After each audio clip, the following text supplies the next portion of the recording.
What might happen if you started acting on your dreams today instead of waiting for the right moment or complete certainty? Today, my guest, Emily Reuschel, is a vibrant example of someone who didn't wait for the perfect moment, but instead crafted her path as she went along. From the fields of farming to the realms of life coaching and business strategy, Emily's journey is a testament to the power of action over hesitation and of customization over conformity. In today's conversation, we're going to explore how Emily blazed her own trail, starting her own You Do You 82 Habit Challenge, which is a program not just built on rigid rules, but on the belief that personal growth is not one size fits all. It's about understanding that the best plan is the one that you tailor for yourself. And it acknowledges that life's uncertainties are not roadblocks, but opportunities for growth. So let's dive in today and discover how Emily's journey can inspire you to take that first uncertain step towards your dreams, to create what you need, and to embrace a path of personalized growth. This is Take the Damn Chance, the podcast committed to supporting you as you take the chance on yourself and bring your big dreams to life. You know the one on your heart that you keep pushing to the side because it's not the right time. My name is Bevan Farrand. I'm the founder of the Take the Damn Chance movement and creator of the Do the Damn Thing method. Yes, I say the word damn a lot, but it does mean something. It stands for Decide and Declare, Attend Your Own Party, Moments Not Minutes, and Now is the Time. When it's come to navigating difficult situations and bringing my biggest dreams to life, this framework has changed my life, and I know that it can make a huge impact on yours. It's time for you to take the damn chance. I'm so excited to have you here today. I'm so excited to be here. Thank you for having me. So when you think of farmer, you don't automatically think of life coach, like both as a career, like as a blended career, but also, and again, this might be part of my own bias, but I don't know a lot of farmers who hire life coaches. Mm-hmm. I live actually in the country. And so when people hear that I'm a coach and a business strategist, they're like, I don't know what that means. And so, like, what do you do? I understand the words, but what do you do?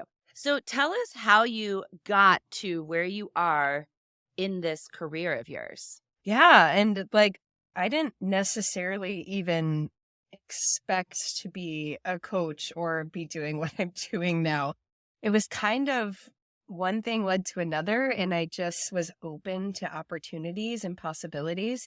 I actually started coaching because I had this habit challenge, which we can talk about if you want to get into it. But I recognized that towards the end of last year, people are starting to think about January a little bit, ahead of time. And I'm like, well, we don't have to wait till January. Like, let's start now. So I just did like a really short term little coaching one-on-one offering, basically from Thanksgiving to Christmas, of like, let's jump start into the new year. And God love, some people just took a chance on me and did it. One of them is still one of my coaching clients.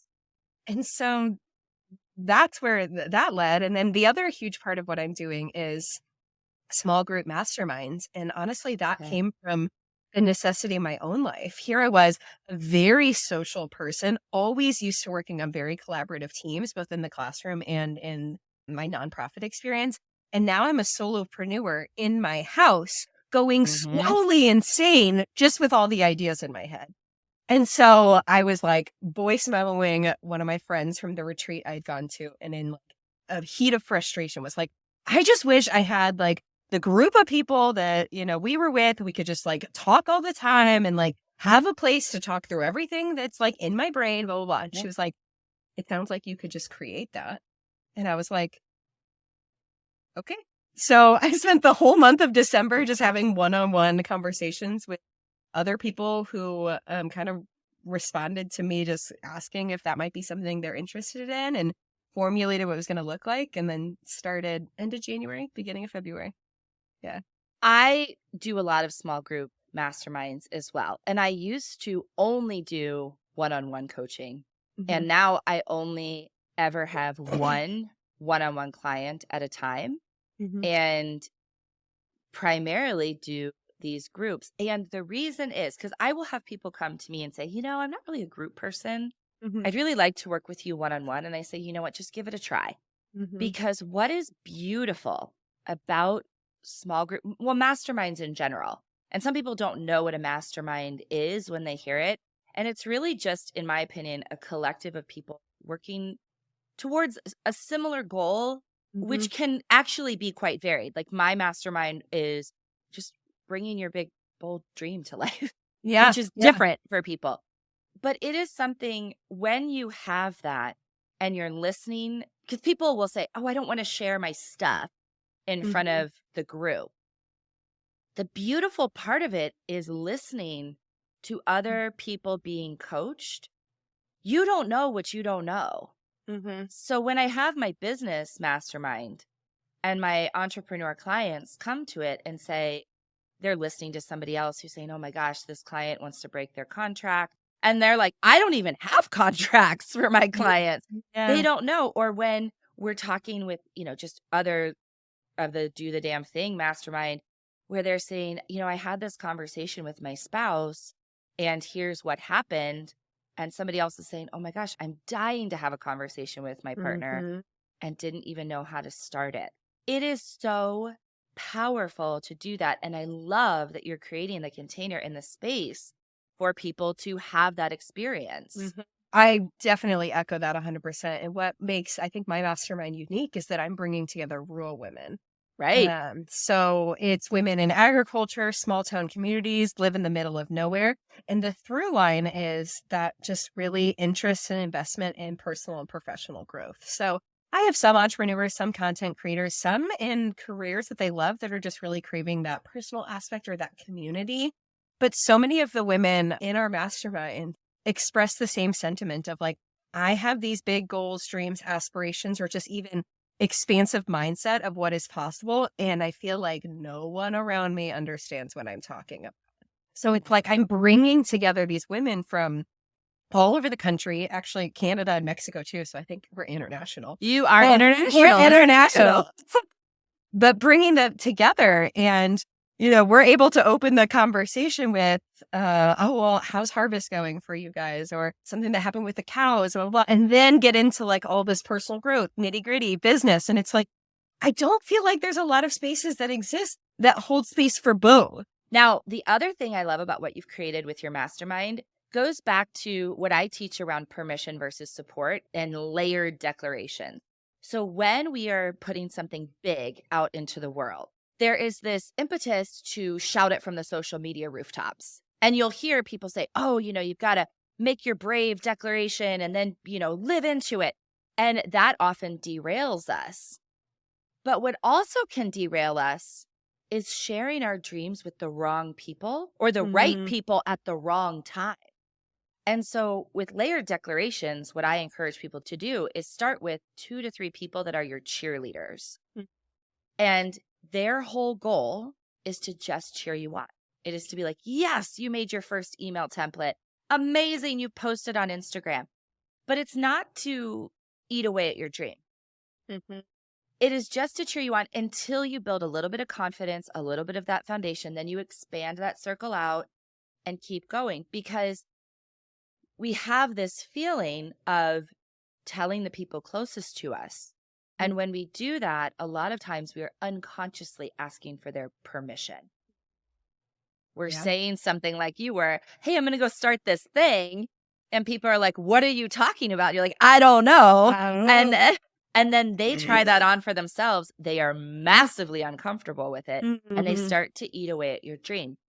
So instead, we ask for support, which is a different energy. Support is, I'm doing this thing. If you want to support me, that's cool. If you don't, also It cool. doesn't matter. No problem. Their decision about whether or not to support you does not impact your decision about whether or not to do it. So you have created this amazing container for women to just play without the expectation of trying to convince somebody that what they're working on is a good idea. So tell people about, and I can't remember the name of it. I know it says you and I know it says 82, but tell us the name and what it is. So my habit challenge is called You Do You 82. So Mhm. this isn't one of those challenges where I say, here are the 5 habits that I do that will absolutely change your life. And if you do them exactly like me, everything will be right in the world. Because that doesn't make sense for everyone. My life is different than your life. My body is different than your body. We are all vastly different people with different careers, lifestyles, responsibilities, needs, desires, goals, all of the above. So one size fits all model literally does not work. Right. And I think I know this from years of being a classroom teacher. What's going to work for one student is not going to work for another. And so I just couldn't ascribe to something that asked everyone to do the same thing, because a stay-at-home mom with 4 babies is not going to be able to do the same thing as a 23-year-old like young professional. Okay. Right. Like, let's just be honest here. But at the same time, I wanted something that was very inclusive for my community, because I know that there's power in doing things together and staying accountable to things for ourselves when we know someone else is doing it too. So after a little bit of racking my brain around what this could look like, it was like, why am I trying to overcomplicate that? Like, that is the point. You choose what habits you want to work on, and we'll just do this together for 82 days. So the 82 comes from the fact that it's been researched and proven that around 3 months of building new habits, we don't have to try so hard. They just kind of become part of our routine and part of our day. Right. So at that time, my community was kind of considering doing some different popular habit challenges before, I just decided to create our own. And 82 just so happened to be in between 75 and 90. And it sounds great. It rhymes. I was a teacher. Okay. So the basis behind this challenge, like I said, is you choose 6 habits to intentionally build or break for 82 days through the lens of progress over perfection, right? Mhm. There are challenges that exist that are like, if you do these habits every single day, absolutely perfectly for X amount of time, like your life will be transformed. And while that might be true, it's not sustainable, right? Even if we do it for the magical amount of time, oftentimes people are so overwhelmed and burnt out by the time they get to the end, they just go right back to what they were doing before, because it doesn't Right. actually make sense for their lifestyle. So what I really wanted to do is help women really integrate habits that made them feel good for where they're at in a way that was actually sustainable for the long term. And the way that we do that is giving ourselves grace when life happens. When your kid gets sick, or when you get sick, or when you get slammed with work, things are different than they might be on, quote, normal day. So how do we integrate the things that make us feel good when life also happens? Well, it's standing back up and trying again. It's recommitting the next day, and it's focusing on the long-term goal more than this like daily sense of perfection. It's like we're chasing this like gold star syndrome, or maybe it's just me. I'm an Enneagram 3, right? But the point is, like, every day, every week, every month is going to be different. So we want to be building habits are sustainable for the long term, no matter what's happening in life, and giving ourselves grace when it doesn't necessarily go according to plan, and being okay with trying again the next day, or 3 days later, or a week later. So there is no like, oh, do the habits or you fail and you go back to the beginning. It's okay. Well, the past 3 days didn't go the way you thought they would. Cool. Try again. Like, let's celebrate every win as we go, versus looking at all of the squares we didn't fill in, or all of the ways that we, sucked and didn't do it. Let's celebrate all the times we did show up for ourselves in the ways that we wouldn't have otherwise. Love that. Love it. Emily, thank you so much for all that you have shared today. Where can everybody find you? Absolutely. So I'm most active on Instagram at Emily Reuschel. So EmilYReuschel. My website is also emilyreuschel.com. There you can find information about masterminds and retreats and UDU82, and the podcast available on all platforms, which is called Gather in Growth. So it's all about personal growth, especially for rural women. But I definitely have a lot of listeners that connect with it who don't live in the middle of nowhere. So we'd love to invite your community in as well. And we will have all of those links in the show notes. Be sure to check Emily out. It's so great to see you dancing through farm fields. You share the books that you read. So thank you for showing up so authentically. Thank you, everybody who has tuned in today. And we will see you next week with some more damn thing. If you're curious how the do the damn thing method might work for you in your life, then I invite you to book a do the damn thing discovery call with me. I've opened up a few one-on-one calls this month, and you can book yours at callwithbevan.com or click the link in the show notes. Together, we'll explore your damn manifesto, how to find your damn people, and we'll map out how you can bring your big, bold dreams to life. Well, look at you taking the damn chance on yourself. Thanks for joining me today. Be sure to subscribe to the show so you don't miss an episode. And if there's someone in your life who needs a little boost of inspiration, I would love it if you share this episode with them. If you want to connect with me, you can find me on all the social platforms at Bevan Farrand or on my website, bevanfarrand.com. And be sure to let me know what you want to hear next on Take the Damn Chance.